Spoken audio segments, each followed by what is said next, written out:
We all know that Margaret Burke-White was up in airplanes and on the edges of urban buildings, you know, on gargoyles, photographing down.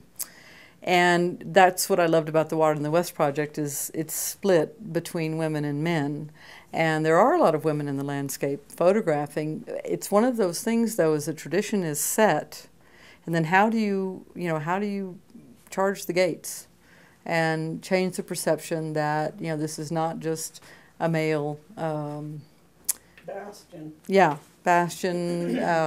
And I do think women respond differently to the landscape, actually. I'll just give a story, and this is, I think, emblematic of what I'm speaking of. I went mushroom hunting up here in northern New Mexico, and I have a friend who's very knowledgeable about mushrooms.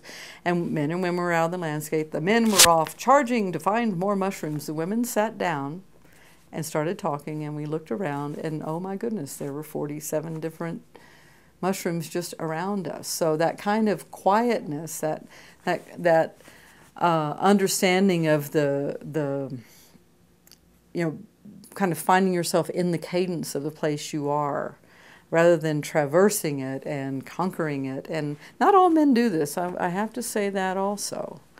I think we have to be very careful about how we perpetuate stereotypes.